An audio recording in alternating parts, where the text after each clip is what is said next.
amigos, mis hermanos. Hoy es un día muy especial y estaba pensando en cómo he celebrado, como mi esposa y yo hemos celebrado. Ya llevamos 40 años juntos celebrando Semana Santa y casi 60 años recordando de esa celebración. Y yo no sé cómo vosotros celebran ese día, pero en mi juventud recuerdo que ese domingo en que mi mamá compraron ropa nueva para nosotros. Una vez por año recibimos una ropa. Este fue Semana Santa. Tengo un buen recuerdo de levantándome en la mañana y muchas veces mi mamá tenía cinnamon rolls. Y hoy Sharon sacó el mejor cinnamon roll que he comido. Gracias, Sharon. Recuerdo levantándome temprano, muchos años, antes de levantar el sol y yendo a un servicio para recordar la resurrección de Cristo, cantando, alabando al Señor. No sé si ha hecho eso, pero qué bonito, y espero antes de jubilarme, nosotros como una iglesia podemos ir a un sitio, si sea un parque, y celebrar este momento tan especial, la resurrección de Cristo. Y hoy recibimos una WhatsApp de mi hijo preguntando, papá, ¿cómo canta? ¿Cuáles son las palabras de la canción que dice, niños, venga a juntar la celebración de la resurrección? Algo que cantamos con ellos y ellos querían cantarlo con sus hijos. Y Hannah mandó una foto de nuestros nietos cantando himnos. Ellos se juntaron hoy en la casa de mi hijo para celebrar la familia ese momento. Y Sharon y yo estamos tristes que no estamos con ellos.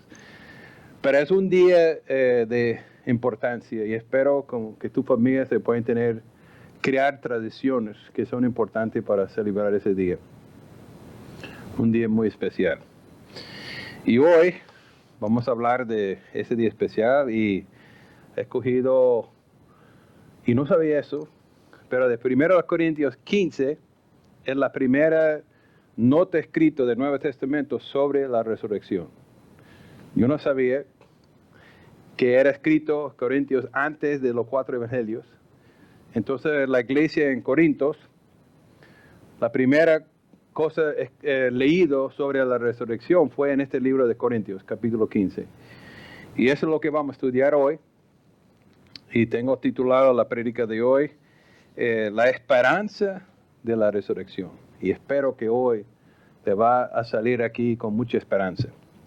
Entonces, por favor de acompañarme de 1 Corintios 15. Voy a leer nada más los primeros 11 versículos. Porque si predica 28, va a estar aquí hasta las 5, 6, 9 de la noche. Entonces, estos 11 versículos me acompañan. Y pido que le póngase de pie, mientras que leamos esta palabra, quizás uno de los pasajes más impactantes del Nuevo Testamento. Y es bueno tener en su mente, cuando piense en la resurrección, piense en 1 Corintios 15. Escucha la palabra de Dios. Además os declaro, hermanos, evangelio que os he predicado, el cual también recibiste, en el cual también perseveréis, por el cual asimismo, si retienes la palabra que os he predicado, sois salvado, si no creíste en vano. Porque primeramente os he enseñado lo que asimismo recibí, que Cristo murió por nuestros pecados conforme a las Escrituras, y fue sepultado y resucitó el tercer día conforme a las Escrituras. Y aquel apareció a Cefas, después a los 12, después apareció más de 500 hermanos a la vez, y en los cuales muchos aún viven y otros ya duermen. Después apareció Jacobo, después a todos los apóstoles, y al último de todos, como un abortivo, me apareció a mí. Porque yo soy el más pequeño de los apóstoles, que no soy digno de ser llamado apóstol, porque perseguí a la iglesia de Dios. Pero por la gracia de Dios, soy lo que soy. de su gracia no ha sido en vano para conmigo, antes trabajando más para todos ellos. Pero no soy yo, sino la gracia de Dios conmigo. Porque, o sea yo, o sea otros, así predicamos y así habéis creído. Oremos. Señor, gracias por esa palabra, el Evangelio tan precioso, en lo que creemos y lo que hemos sido salvados. Pido, Señor, que use este texto nuevamente para animarnos, para darnos esperanza en tu resurrección. En el nombre de Jesús te lo pedimos. Amén. Se pueden sentar. Gracias. El libro de Corintios, la primera 11 capítulos, habla de problemas en la iglesia, cómo enfrentar la carne. Pablo está hablando de situaciones que se encuentran hoy en día en muchas iglesias. En el capítulo 12, 13 y 14 habla del Espíritu Santo. Habla de los gifts, los dones del Espíritu Santo. Interesante, en el capítulo 14, habla de los dones de lenguas, la interpretación de lenguas. En aquel tiempo no había el Nuevo Testamento escrito y era algo importante de hablar porque no había mucha escritura a mano y la iglesia tenía que saber cómo escuchar, cómo enfrentar hablar en lenguas y cómo discernir si es de espíritu o si no de espíritu. Y hoy lo que vamos a enfocar es este capítulo 15 tan importante, algo que todos nosotros un día vamos a enfrentar si no llega Jesús, es la muerte. Pero Pablo quería animar a la iglesia que sí hay ánimo. Yo quiero mostrarles dos fotos y quiero si saben cuáles son de estas fotos, qué representa estas fotos. No sé si ha visto esta foto. Quizás en su liceo, en la universidad, ha visto esta foto. Es una foto de lo que dice pie grande. Y hay otra foto, no sé si ha visto estas fotos, de monstruo del lago Ness. Hay testigos de estas dos situaciones, ¿no? De pie grande. Y hasta hay películas tratando de convencer animales. Pero también hoy vamos a hablar de algo mucho más importante, donde hay testigos verdaderos. Y es algo en que podemos confiar. Ahora, hay gente que puede ser que cree en eso. Y uno no va a negar si quiere creer. Pero realmente vamos a ver la diferencia entre creer en una historia o algo de ficción y la diferencia en creer en la resurrección de Jesucristo. Yo tengo 3 puntos que quiero enfatizar hoy. 3 puntos de sermón. El primero es los testigos fieles de la resurrección. Segundo, la resurrección nos da la esperanza segura de lo que es el Evangelio.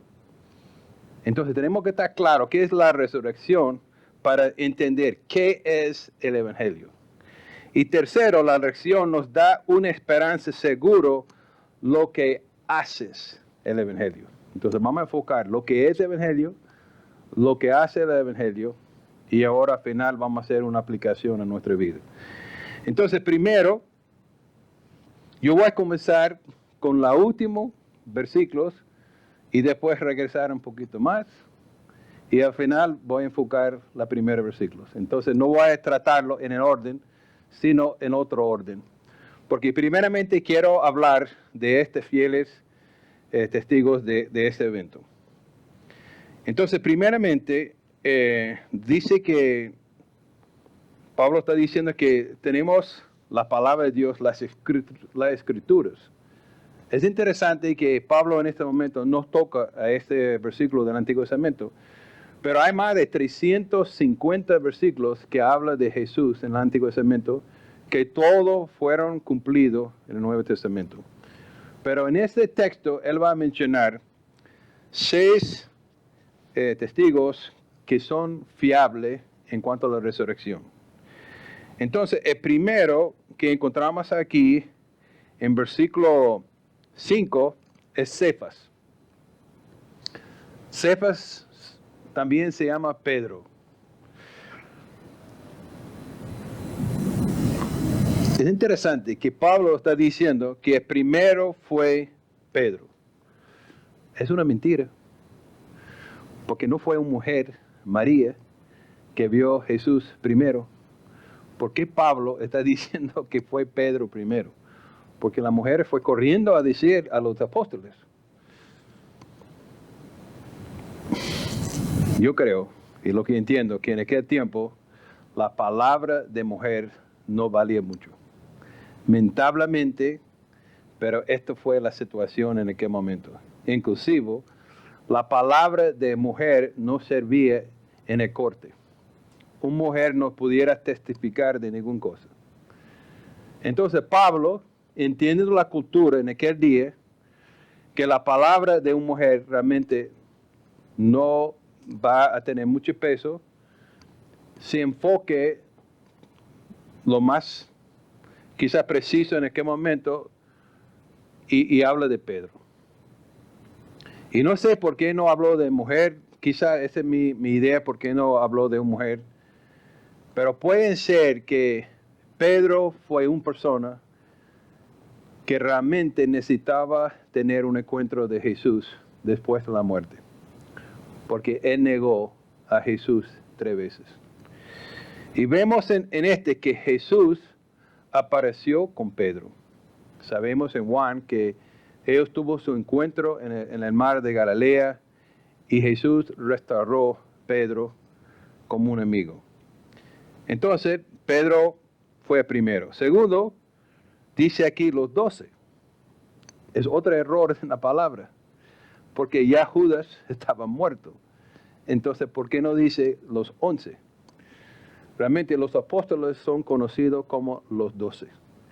Y aunque en un periodo de tiempo había solamente 11, todavía está reconocido con los 12. Sabemos que más adelante, antes de la día de Pentecostés, incorporaron otros apóstoles para que tengan los 12. Pero vemos aquí que apareció a Cefas y después los 12. Pero también apareció más de 500 hermanos. Ahora, en esta ciudad de Corintios había mucha gente de griego, y el pensamiento griego es que el cuerpo es pecaminoso, no es útil, pero lo importante del cuerpo es del espíritu, la alma. Entonces un griego en aquel tiempo no interesaba en el cuerpo, sino estaba enfocando en el espíritu. Y muchos de ellos decían que el cuerpo de Jesús realmente no resucitó, sino su espíritu. Y algunos dicen que realmente ellos pensaban, no sé cómo dice la palabra, halucinaciones, que alguna persona tenía esas halucinaciones y pensaba a ver Jesús, pero realmente no estaba. Pero ¿cómo pudiera 500 personas tener la misma gemulación al mismo tiempo y ver en el mismo sitio el mismo persona? Entonces, esa es otra evidencia muy clara, que Jesús apareció al mismo tiempo de más de 500 personas. Y a lo mejor fue allá en Galilea, donde él había predicado, donde había compartido de pan y de pescado. Pero también dice que también apareció a Jacobo. ¿Quién era Jacobo? Jacobo es hermano de parte de mamá de Jesús. Jacobo escribió el primer libro en el Nuevo Testamento.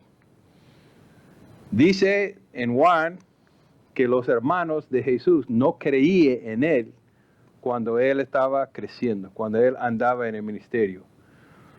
Porque ellos a lo mejor pensaban, ¿cómo es que nuestro hermano, con quien nosotros hemos visto creciendo, sea Dios? Pero Jacobo dio cuenta, después de la resurrección, que Jesús sí era el Señor. Y en su libro, en tu carta, 2 veces menciona el Señor a Jesucristo y la gloria para Jesucristo. Y Jacobo, que llegó a ser el padre de la iglesia en Jerusalén, también estaba dispuesto de confirmar que él vio a su hermano, que es Jesús. También dice que después a todos, versículo 7, a todos los apóstoles. Y esa es la mejor, Pablo está pensando en el monte Olives, antes de subir al cielo, que Dios estaba con los apóstoles, y ellos vieron a Jesús subir a las nubes, y bajó a unos ángeles y dijeron que así como vieron a Jesús subir al cielo, también va a verlo regresar de nuevo. Pero es interesante que Pablo menciona a él mismo al final. Y es un poco fuerte la manera en que él describe la aparición de Jesús a él. Dice, como un abortivo, me pareció a mí. Es un poco feo, ¿no? Un bebé abortado, nacido antes de tiempo, en un momento peligroso, difícil. Así Pablo pensaba en su nacimiento, en su nuevo nacimiento.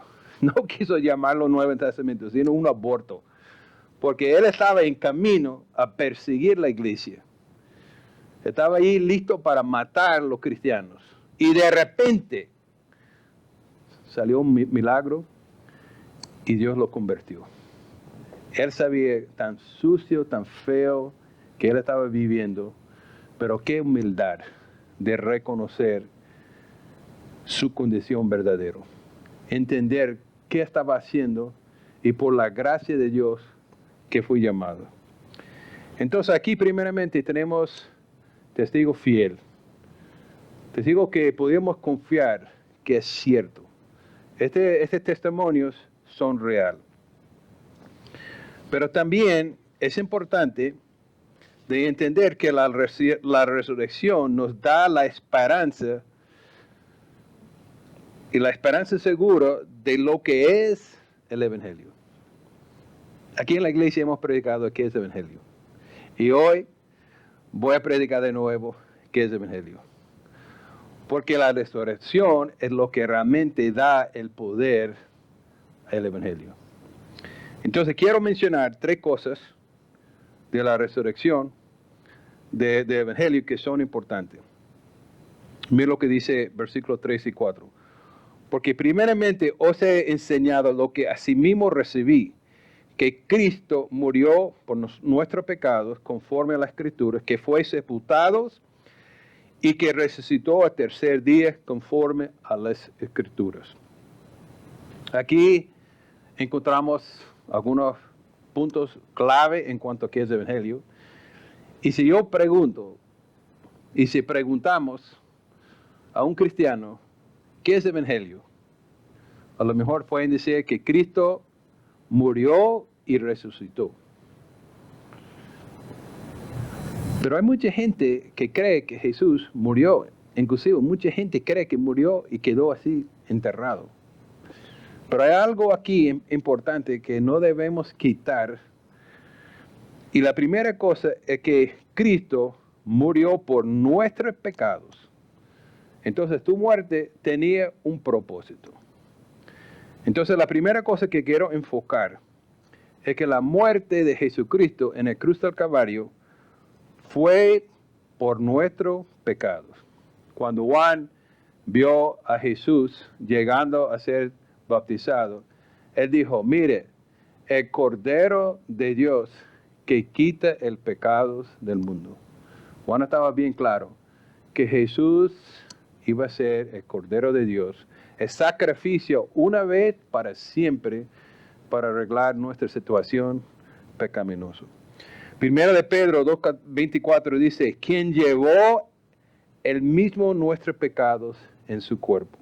Isaías que leímos y usamos en la oración, mas él fue herido por nuestras rebeliones, molido por nuestros pecados. El castigo de nuestra paz fue sobre él, y por sus llagas fuimos nosotros curados. En la cruz se ocupó de nuestro fracaso, nuestras rebeliones, nuestra vida pecaminosa, toda nuestra culpabilidad. Entonces, Jesús fue a cruz del Calvario para nuestros pecados. ¿Cuál fue el resultado? El resultado es que tenemos esta esperanza, tenemos la libertad. Mucha gente en el mundo piensa para ganar la salvación, ellos piensan en una balanza. Que mis obras buenas tienen que ser mayor de mis pecados y mis cosas malas. Entonces ellos piensan que Dios es uno que va a medir entre los buenos y entre los malos. Pero nuestro Dios, que es amor, también es justo y Él demanda perfección. Él demanda perfección. Y ninguno de nosotros somos perfectos. Y ese es un gran problema. Que ninguno de nosotros podemos calificar con las buenas obras porque no somos perfectos. Pero Dios es un Cordero perfecto. Y su muerte cumplió el propósito de perdonar todos nuestros pecados. La sangre de Jesús nos limpia una vez por siempre todos nuestros pecados, de antes, de hoy y para siempre. Es un sacrificio perfecto. Dios demanda perfección y Jesús es el Cordero perfecto para nuestra salvación. Entonces, Jesús murió primeramente para nuestros pecados, es importante. Segundo, también fue sepultado. ¿Por qué es importante? Porque siempre habla que Jesús fue enterrado. Hermanos, tú puedes imaginar a los discípulos caminando con Jesús, pensando que Él iba a ser el rey de Israel. Cuando Jesús habló de su muerte, ¿qué dijo Pedro? ¿Qué pasó con Pedro? Señor, ven acá. Mateo 16. ¿No? Entonces Pedro, tomando aparte, comienza a reconvencerle diciendo, Señor, ten compasión de ti. De ninguna manera esto te contesta. Entonces Pedro tenía en su mente, no, Señor, la muerte, no. Entonces Jesús tuvo que reclamarle atrás de mí, Satanás. Entonces los discípulos no estaban preparados para la muerte de Jesucristo. Él está convencido que algo iba a suceder y que Cristo iba a seguir triunfo. Pero hermanos, el hecho que ellos sepultaron a Cristo es que ellos reconocieron que Cristo era muerto. Y si Él está muerto, los muertos tienen que enterrar. Entonces es una evidencia que ellos aceptaron que Jesús estaba muerto. Y uno de los que realmente fueron aceptados fue José y Nicodemos. Por lo menos sabemos que ellos dos aceptaron el hecho y buscaron el cuerpo de Jesús y lo enterraron. Era difícil, era triste, pero ellos mostraron que verdaderamente Jesús estaba muerto, se lo enterró. Pero esa no es toda la historia. El tercer punto es que Él resucitó el tercer día. Él cumplió todas las predicciones.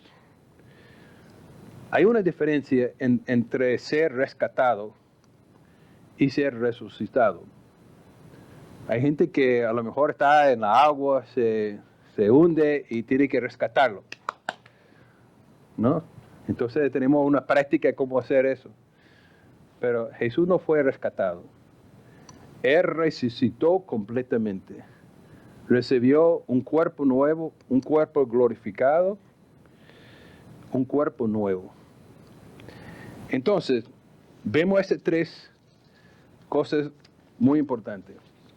La muerte, el sepultado y también la resurrección.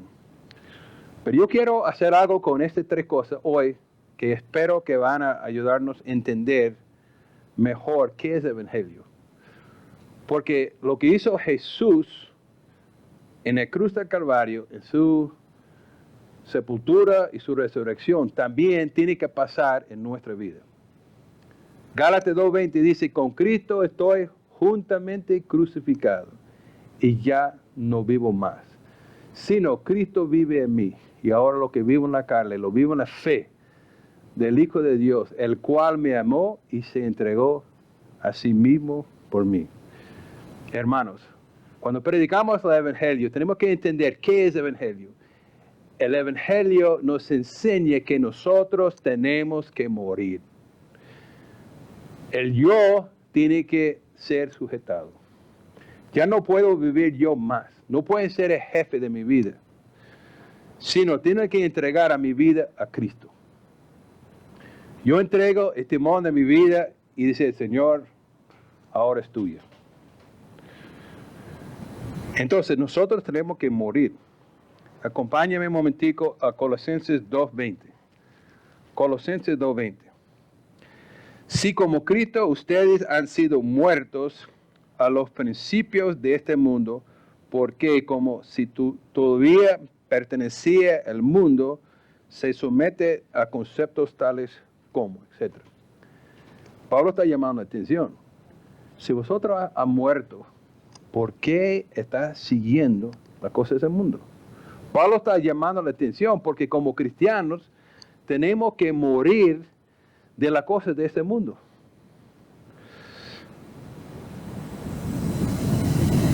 Jesús mismo dijo en Lucas 9:23, si alguno quiere venir en pos de mí, nega a sí mismo, toma su cruz cada día y sígueme. Ese duele, no es fácil. Sin embargo, es importante de entender claro. Si alguno está en Cristo, tiene que morir. Para ser una nueva criatura, tiene que morir. Por eso en la iglesia nosotros practicamos el bautismo, porque es algo simbólico de lo que tiene que pasar en nuestra vida. Tenemos que ser, el hombre viejo tiene que ser enterrado. Y así enterrado está ayudándonos a entender que el hombre viejo tiene que morir, tiene que ser sepultado.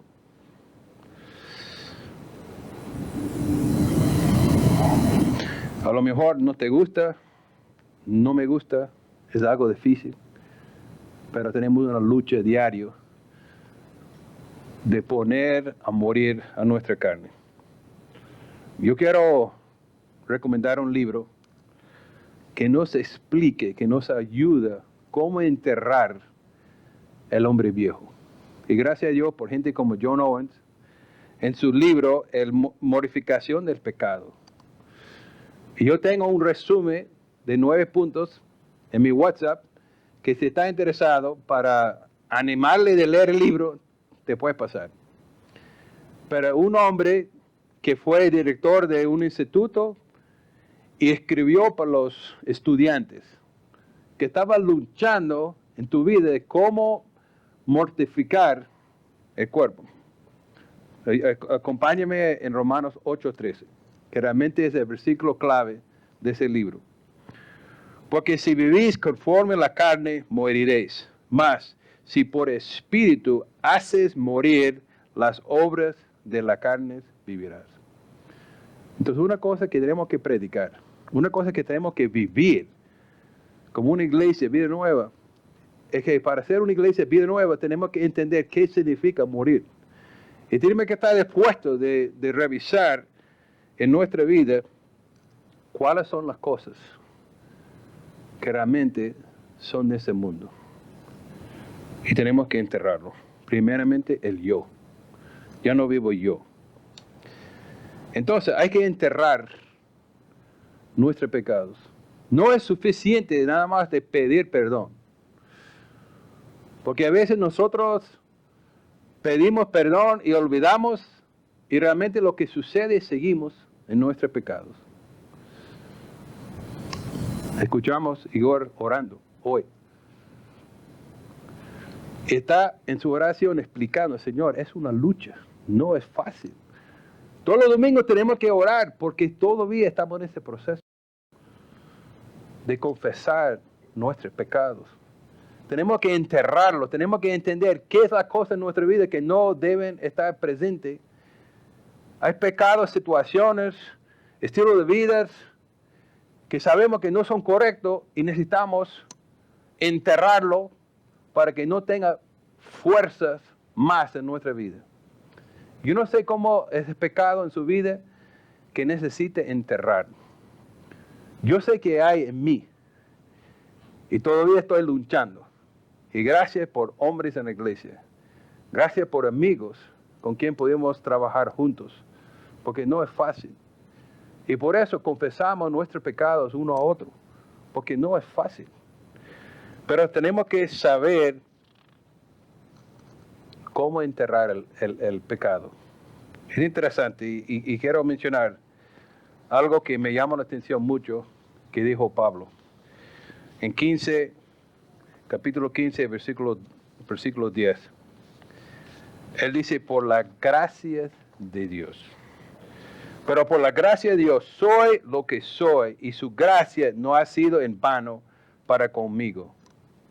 Hermanos, nosotros no podemos poner a morir nuestro pecado con nuestra propia fuerza. Olvídelo.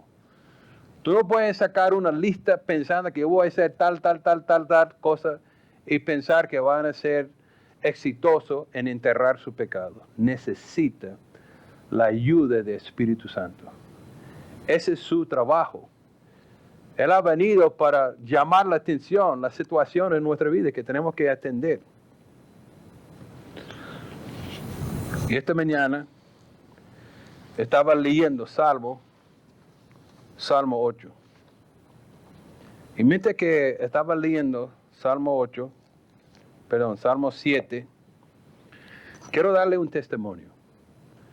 Y una cosa que Eddie y yo y los líderes de la iglesia estamos tratando de hacer es enseñarle cómo dar un testimonio. Cómo es que la palabra de Dios está trabajando en nuestra vida para ayudarnos a identificar áreas en nuestra vida que todavía tenemos que enterrar. Y leyendo Salmo 7 esta mañana, me llamó la atención el versículo 8 y 9, que dice, el Señor juzgará a los pueblos. Júzgame, Señor, conforme a mi justicia. Págame conforme a mi inocencia. Yo estaba leyendo esto y dije, Señor, lo siento, pero no siento que soy inocente. Yo siento que estoy al lado de los malvados. Señor, yo no soy inocente. Señor, versículo 9, yo justo que exima mente y corazón. Yo estaba leyendo este versículo, Señor, tú tienes permiso de examinar mi mente, mi corazón, ver si hay algo de maldad en mí, para mantenerme firme y ser justo como tú eres justo. Hermanos, la palabra de Dios es útil, porque el Espíritu Santo nos ayuda a entender y aplica la palabra de Dios en nuestra vida. No podemos hacerlo solo. Necesitamos la ayuda de la palabra de Dios. Tenemos que leerlo, tenemos que memorizarlo, tenemos que confesarlo, entender que, Señor, es por tu gracia. No es porque yo soy inteligente, que tengo conocimiento, sino es por su gracia. Ahora tengo que encontrar en qué página estaba. Ok, página 4. Voy a seguir poco a poco. Este fue un testimonio. Tenemos que morir a nosotros mismos, tenemos que enterrar nuestro pecado, tenemos que ver cómo se pueden eliminarlo. No podemos dejarlo. Y este es muy bueno de John Owen, explica bien. Y recomiendo que que todos los hermanos de la iglesia deben comprar su libro, su copia de John Owens, La mortificación del pecado. Y vamos a conseguir, a ver si consigo un buen precio. Y si no tiene dinero para comprarlo, habla conmigo y entre ellos, quien sea, vamos a ver si se pueden regalarlo. Porque yo quiero animar a los padres. Y yo confeso eso. Que realmente no fue un padre preparado completamente para enseñar a mis hijos cómo enterrar el pecado en su vida. Y yo lamento que no hizo un mejor trabajo en la vida de mis hijos para enseñarles cómo enterrar el pecado en su vida. Y hombres, te invito, nosotros tenemos que estudiar, primero ser un ejemplo en nuestra vida, para que nuestros niños puedan seguir a nuestro ejemplo, a ver cómo mi padre entierra a su pecado. Pero bueno, también, hermanos, tenemos que predicar el evangelio y tenemos que entender que con Cristo hemos sido resucitados. Si alguno está en Cristo, nueva criatura es. Las cosas viejas pasaron y aquí todos son hechos nuevos. Entonces, hermanos, dice aquí en 2 Corintios 4:16, por lo tanto, no desmayamos. Antes, aunque en nuestro hombre exterior se va desgastando, el interior, no obstante, de renovar día a día. Hermano, el gozo de la resurrección es que el Señor nos va a dar la victoria. Nos van a dar el poder de decir no al pecado. Ese tercer punto que yo quiero tocar en esta predicación es porque la resurrección nos da una esperanza de lo que hace el Evangelio. ¿Qué hace la muerte, el enterrado y la resurrección? ¿Qué efecto tiene esto en nuestra vida? Y para ver eso, quiero regresar a los primeros 2 versículos.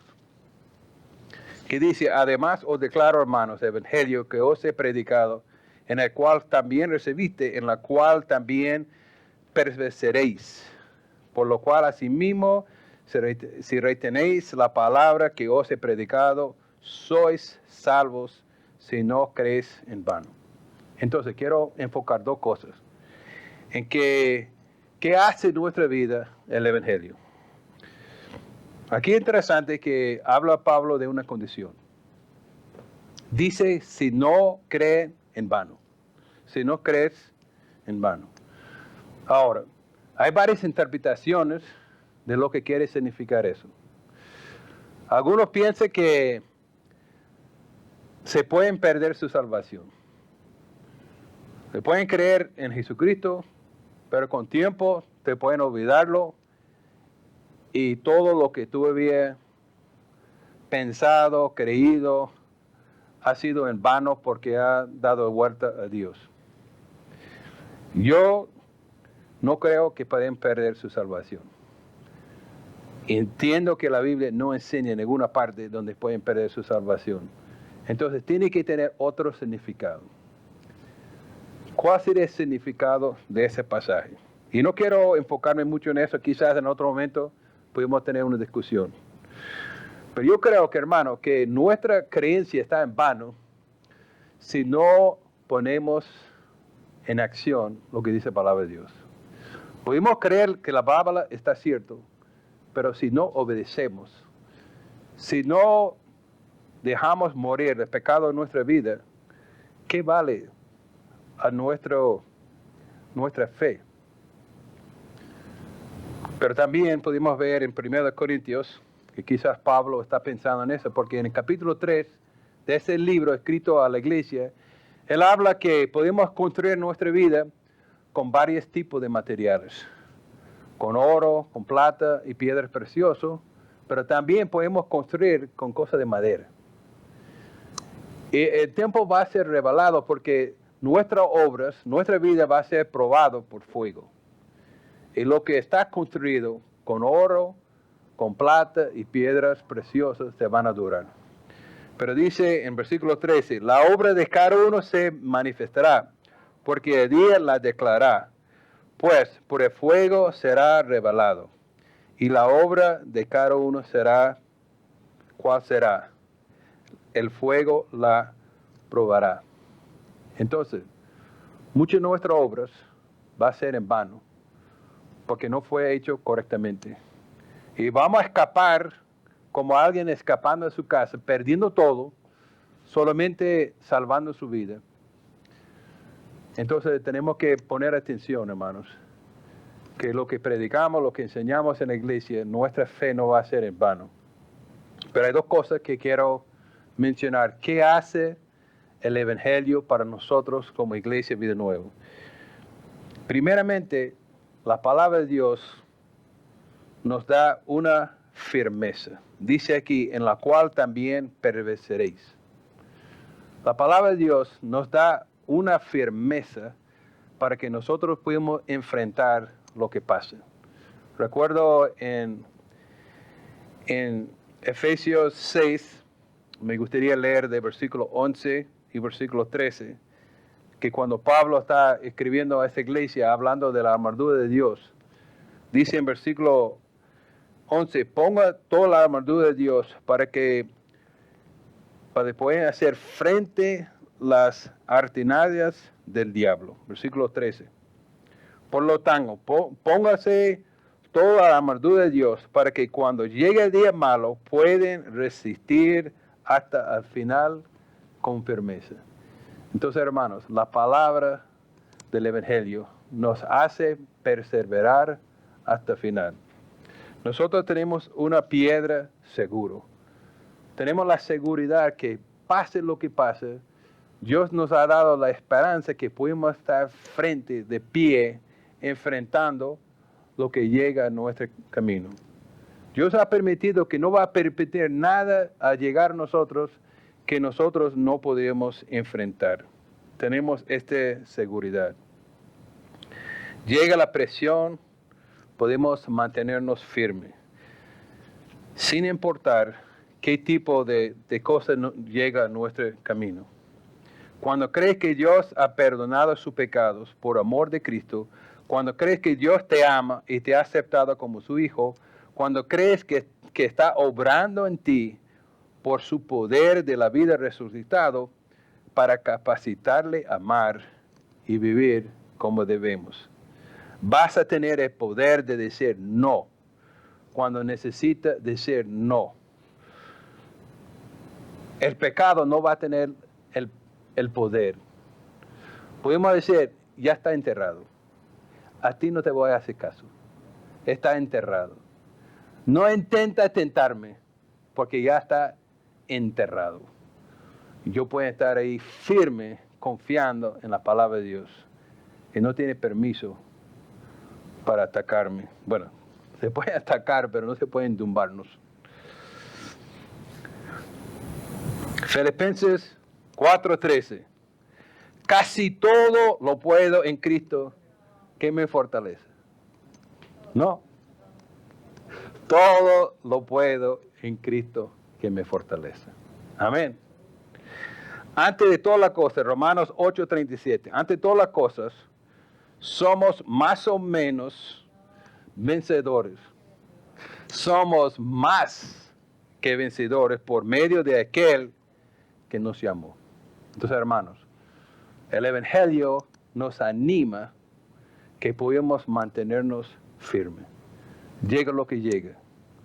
No hay trabajo, no hay casa, problemas en la familia, incertidumbre. El Evangelio nos da la fortaleza para mantenernos. La segunda cosa que quiero mencionar que hace el Evangelio por nosotros es que en nuestra Biblia dice en el versículo 2, que dice, en la cual asimismo sois salvos. Entonces, realmente no es una buena interpretación de esta palabra, porque hay tres tensos de esta palabra. El pasado, el presente y el futuro. Y la manera de interpretar este versículo es el presente, que estamos siendo salvados. No estamos hablando de hemos sido salvados porque sabemos es seguro. Y sabemos que en el futuro vamos a ser salvos en la resurrección. Pero aquí en este versículo Pablo está hablando que estamos siendo salvados. Entonces el Evangelio nos anima porque dice ahora, en este momento, el Evangelio está salvando a nosotros. El Espíritu, cuando nosotros nacimos de nuevo, está cambiado. Dios nos da su Espíritu. Somos el templo del Espíritu Santo. Ahora Él vive en nosotros. Entonces, Él está trabajando, moldeándonos, hablando en nosotros. Cuando nacemos de nuevo, el Espíritu es generado, viviendo en nosotros. Está habitando en nosotros, llamando la atención. Gracias a Dios, que Dios no nos deja aquí a trabajar solo, pero ha puesto en nosotros el Espíritu Santo para ayudarnos en cualquier momento. En este momento que necesitamos ser salvados. Hermanos, esta semana te van a enfrentar momentos en que necesites ser salvado. Y Espíritu Santo está aquí a nuestro lado para ayudarnos en cualquier momento. Viene más adelante en el futuro para salvar a nosotros, a llevarnos a la gloria, pero Él está aquí ahora para ayudarnos. Estamos firmes por el Evangelio, estamos siendo salvados, tenemos esa esperanza que la resurrección nos ha dado la oportunidad de ser llenos del Espíritu Santo. Interesante que nosotros, algunas parejas, están leyendo el libro El Pacto Matrimonial. Y este libro es interesante y es curioso que mi papá me regaló el libro en 2008. ¿En qué año estamos? 2021. Es decir, que mi papá me entregó hace 13 años.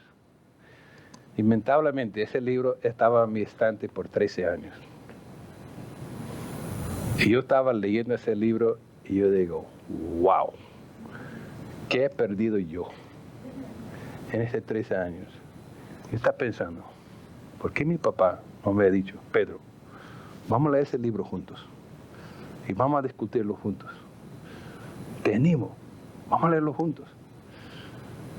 Nadie me animó a leer ese libro, pero gracias que hay uno en esta iglesia que le gusta ese libro, se llama Igor. Que ha encontrado el oro, el bueno de ese libro, y está animando a nosotros. Y ya yo estoy contagiado. Así se dice, ¿no? Contagiado. ¿Cómo es? Contagiado. No con... Ok. Contagiado. No con el coronavirus, sino con ese libro, ¿no?